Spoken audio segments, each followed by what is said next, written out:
Okay, welcome back to. This is a new anime. Welcome to the anime review series. This is reviewing the series Chivalry of a Failed Knight. This is basically episode 1 of 3.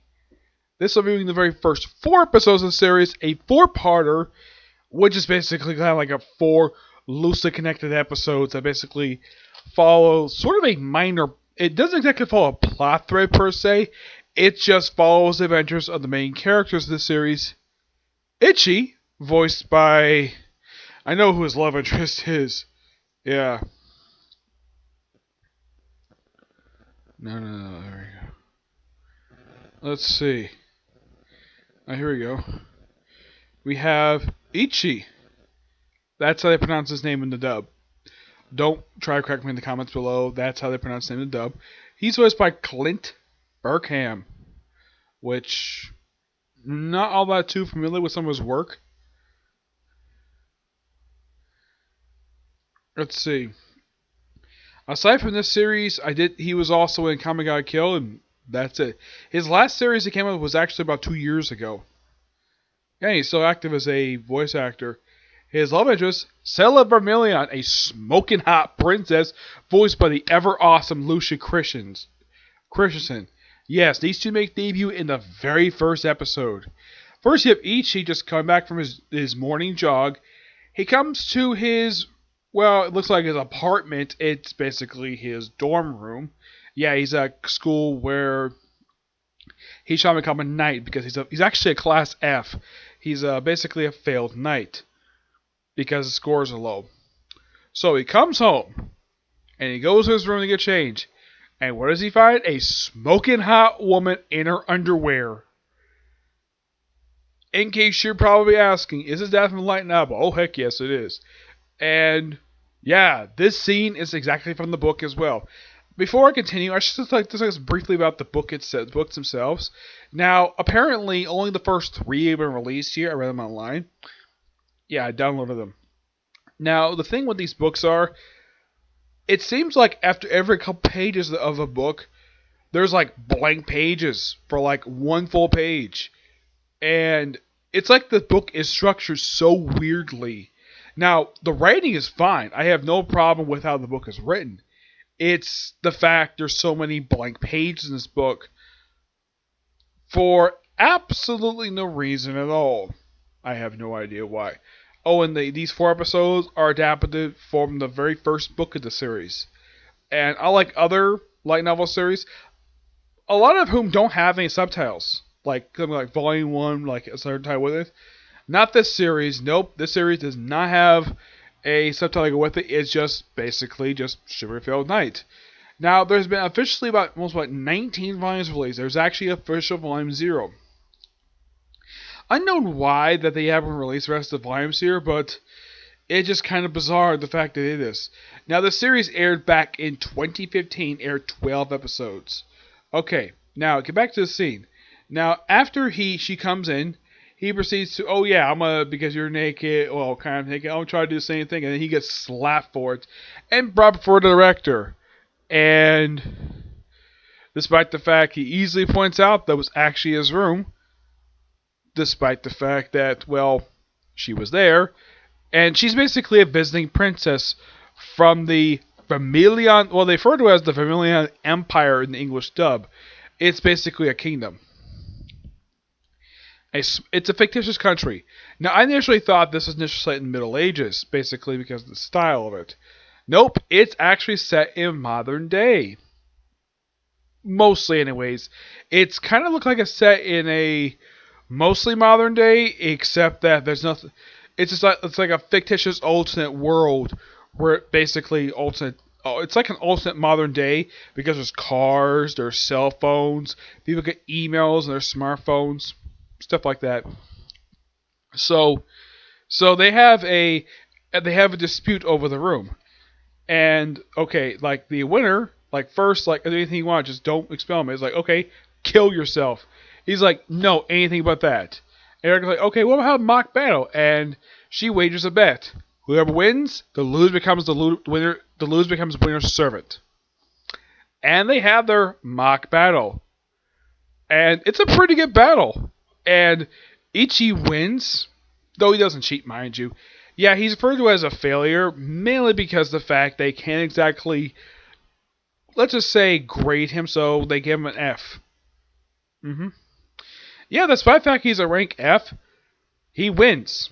He beats Stella. And he kind of becomes her servant, but they kind of basically are room together. Yeah, apparently the rooms are not like, let's say, single, like usually when I've seen dorm rooms in fiction, usually it's like two guys sharing a room. This is the first series I've seen it where it's a guy and a girl, and their dorm room looks like a spacious, sort of like a small apartment, because it has a regular door and has like a little. Now, in case you probably have never seen modern day Japanese anime, there's like a little bit of a step when you step inside. That is a culture thing, from what I've heard. That is traditional for Japanese culture. Where you step inside of someone's home, there's like a little flat area where you enter the door, and then there's a step that goes to the main apartment itself. It's kind of like it's. I can't exactly describe it. You have to look it up, but basically it is a cultural thing. That is the reason why it's like that. And you know, so I think it's kind of like a small apartment because it has a small kitchen, it has a living room, and it's got a bunk bed. hmm So the very next episode, you have Ichi is sleeping, and it's like she's like, okay, he tried to see me like peep at me, so I'll try to do it him. So she proceeds first she sees his back like, oh, this is a man's back, and then he proceeds to roll over, and then he sort of pull up his shirt, and he wakes up like, what are you doing? Yeah, I thought this was kind of hilarious. And he reveals to her that his sister is coming to school, Stella Suzuku, who is a white hair, and she did something kind of silly. Okay, she ran into her brother for the first time in 4 years, and what does she do? Hops on top of her brother and makes out with him. I'm like, what? Yeah, even Stella basically questions, though, why that? I mean, I get the fact she loves her brother, but wow, it's almost like her basically is she has some incestuous love with her for her brother, and then they get into an argument, and then they bring out their swords, and there's like, don't do this. This is an undesignated area, and then they get punished for it. Well, they also cause a minor explosion. They're punished basically in the bathroom, and they spend the rest of the whole time just insulting each other, like calling billboard brow. I'm like, what? I haven't heard that insult in an anime for a woman calling another woman that since frickin' Naruto. When Ino called Sakura that because Sakura had a thing where she has got a big, humongous forehead, so she was called billboard brow, and Sakura called Ino pig. It was basically a childish insult. And we see her roommate, which is a guy who is actually a woman. It's a transgender woman named Alice. hmm Yep, and this is also the episode we have basically now we also have Stella and Itzy in a classroom together. Though a teacher named Miss Yuri, who, and of course Itzy is like we see her like, man, she looks like she hasn't slept in a month, and she announces about the upcoming like festival of like the 7 star tournament, and you have to have 8 stars to qualify. You have to have 10 battles once every 3 days, and then she usually finishes. Blood comes out of her nose. No, she's not reacting to see a naked guy. She's got some illness, and pretty much and of course we have each is like, oh no, and Stella's like, oh crap, gotta get to the infirmary. And they basically put her on these IV units, and that's kind of last scene of her. And also, they reveal also that in this very same episode, basically Ichi's backstory in this episode of the reason why he's a failure, because he doesn't have the natural gift that his father has or any of his siblings. So he's treated as like he's not there. And at one point, he kind of ran away. But he also brings up his famous grandfather who fought in the last World War. Now, is this World War II he's talking about? They don't say. They say it was just a world war. I don't know if this is actually explored in the later novels, Now, in case you're wondering how far I read in the light novels, I've only read the volume 3, and I don't know if this has ever been explored about this world war. I mean, based upon how old this guy is, I'd say it could be World War II. It's possible. They say he was a samurai who fought in the last World War, and I have to ask, which one? I mean, I highly doubt, based on how old this guy looks, I highly doubt it's World War II. Maybe there was a third World War, and I didn't know, and they didn't mention the series. It's just kind of weird how they describe it. And Ichi mentions that this famous samurai is his grandfather, and he's shown here in flashback. His grandfather basically gives him some very good advice, and he basically follows it. Despite the fact he's basically sort of a failure, just you have to keep, you have to, the advice is basically keep that frustration keeps you going. Keep at it. And he also mentions that his swordsmanship is self-taught. Nobody taught him anything because he didn't have a gift. That's simple gist of it. His sister Suzuku was the only one who actually believed in him, though she's got an obsession with him. Very incestuous, mind you. So Suzuku is telling this to her brand new roommate, and of course Ichi is telling this to Stella. Yep. And their opponents are pretty much decided. Now, Ichi's opponent is not decided just yet. And then he gets a message from his sister, like, why not just spend a day basically shopping in Japan? Like, okay. And of course, Stella comes along with Alice, which Ichi meets for the first time. And of course, well, Suzuku and Stella still can't get along, so then she proceeds to hold his hand. She says, oh yeah, it's perfectly natural for siblings to hold hands. If they're close, mind you. It's not exactly something I would do, per se. Uh, it's probably something over there. It's okay to do that, but as long as she's not kissing him, it's fine. And of course, Stella's like, I want to hold your hands. Like, oh, you know you're a servant, despite the fact she's a princess. I would love it if these two actually do fight. I don't remember if they actually fight in the light novels, but it'd be interesting to see two women who love the same guy. There's like one of them is the sister of the same guy, and they're fighting over him, which I think is kind of hilarious. And they go to an ice cream shop, I think, and of course, each of them a big brother where he just wipes off some cream off her cheek, and Stella's like, I want to having her whole mouth covered with it. Like, okay, I'll just get you a towel, and then of course Alice falls in the bathroom. And they chat for a while, and then we see something really weird happen. We see people in the mall be taken hostage. And Izuku and Alice decide to, well, they've been given authorization to use their blades here to take down the hostage takers. Stella, meanwhile, does defend a little boy from being beat, who had basically tried to find his mother being killed by this gunman who's carrying a machine gun. And she proceeds to step in. Suzuku basically just builds up how using her water ability. Stella has a fire basically built with Emperor's dress. And in order to basically, and then the guy takes the boy hostage. Like, actually tries to have the guy killed. The mother's like, no.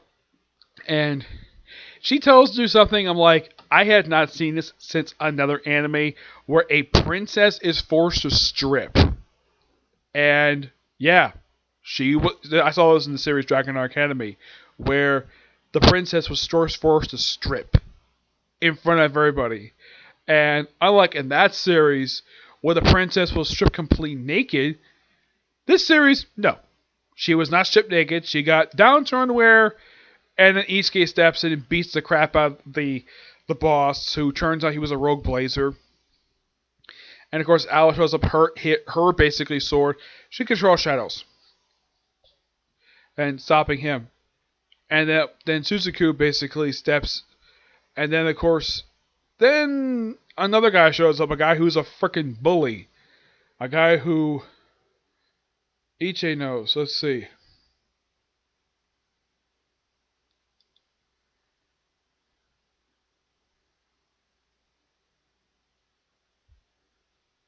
Let's see. I'm trying. Oh, yeah, here he is. Suzuya. Yes. who basically takes out the last hostage taker, who's a woman basically posing as a hostage. Which, that's nothing unusual in fiction. It's very standard stuff when it comes to hostage taking, so there's that. Oh, and by the way, EC fights the guy at the very final episode of this thing. Now, Stella fights her opponent, beats him really easily. And also we have Alice meet a reporter named Karome, which Ichi first met back in episode 2. And she, of course, first appeared back in episode 1. We also have sort of a woman who dressed in the kimono, who is sort of a commentator.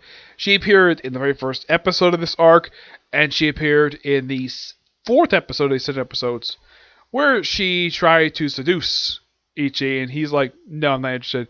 Then in the case of Karome, she proceeds to basically drag his arm into her chest. And before this is a bathroom scene, because of course there's a bathroom scene. And no, Stella does not appear naked. Though Ichi's naked, though he proceeds to cover up, Stella comes in the bathroom wearing a bikini. Yep, she wears a bikini. Where she's like, oh yeah, I'm your servant, so I get to bathe you. Yeah, bathe every place except for his groin. And then she would talk about breasts. It's like, oh yeah, he would say he actually likes her breast. And then she proceeds to rub her chest against basically her back. And then her top comes off. No, he doesn't do it himself. It just comes undone by itself. And then he feels, oh yeah, an actual skin-on-skin connection. And she's like, don't look back. Like, he looks at her like, what's this? And then she smacks him. Which, okay, that's a hilarious and weird way to end the scene, but I thought that was kind of funny. So, we had the fight between Suzaku and Ichi. Suzaku is wiping the floor with him. He's been bullying him because he's just a failure. And then, of course, Stella basically admits that she likes him when he's basically on his feet. So, it's not like he's bloodied. He proceeds to basically beat the crap out of him with a sword and winning the fight, though he's first to the infirmary. And in the infirmary, Stella and him admit their mutual feelings for each other, and they make out. That ends the episode there. Of course, Suzaku and Alice have just become like really close friends, and there's that. It's a pretty good set of episodes to start the series off. There's more characters to debut in next episode 5 through 8. Oddly enough, despite the fact the series aired 5 years ago, like, in case you're wondering, how did I find out about this series? I just found it at random Wikipedia, and mainly I decided to watch this series because Lucia Christensen is in it, so I figure check it out. Because she's my favorite voice actor, so I decided to check it out. Though, oddly enough, in case you're wondering who does the dub for this series, Sentai Filmworks, believe it or not. Yep, this is the 4th series I've actually heard her dub for it. The first one was Akame Gotta Kill. The second one was Is It Wrong to Try to Pick Up Girls Dungeon? The third was a spin-off episode of Ruria. And this is the 4th one. Yeah, Sentai Filmworks, from what I've heard about it, is that it's not that big of a dub company, and they try to not interfere with the competition between Viz Media and Funimation. They're mostly on the side, mostly. Though here's a strange thing. The series Is It Wrong to Have a Girl's Dungeon? That actually is on Crunchyroll. This series is not. I don't know why, but it isn't. It's kind of weird. And unlike my last series of Freya, which had 2 OVAs, this series does not have any OVAs. It just has 12 episodes, and that's it. Yep. Now, there's not much else to say about these 4 episodes. They're good. And this series, unlike the last series I watched, where the reception toward the adaptation was very negative, this series was actually pretty positive. Yep. Now, how do I feel about these first 4 episodes? They're good. Really good. And surprising to know the series doesn't have a second season yet. Now, you might be asking, Nick, is there enough material for a second season? Yes. Yes, there is. With this season getting up to book 3, there's exactly 14 books left. So, Yeah, there's plenty of material to do a second season. Would the company who makes the series do a second season? Now, the company who makes the series is, if I can find it here, it is Silverlink and Nexus. Silverlink was only established 12 years ago. Yes. And let's see. I'm looking at basically what series they've done, and any series besides this one, basically I've watched of theirs. For this studio, not seeing much of anything. I've seen one series I'm interested in watching, but aside from that, nothing. Yeah, they haven't produced. This is the first series. Now, what about Nexus? Nexus started in 2012. Okay, this one. Aside from this, nope. Yeah, they co-produce this with Silverlink. Yeah, and here's the thing. They apparently have only done, like, this was only like their second series they did. And by the time they did their third series, it came out 3 years later called Comic Girls. Or is that actually a 4-panel manga? Okay. Yeah, it's like all they adapt basically this company is 2 4-panel manga, a light novel series, basically Sheffield Knight. They have one original work and a manga they adapt. Yep. And there's one film called Santa Company.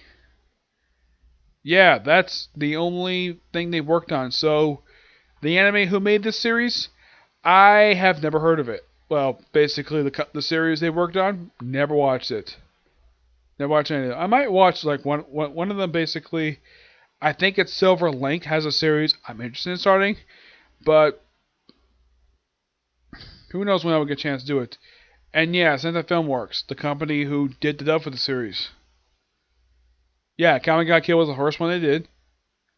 And yeah, this is the third series because they did do the Sword of Roya spinoff. What I think into their series, they haven't done that many. What I think in the other series they worked on, I don't know. It just depends. Okay, so that's it for this particular review. I have one review I'm going to do right now, and that's a review of the first 4 episodes of the Impel Down arc for One Piece. Okay, see you next video. Bye.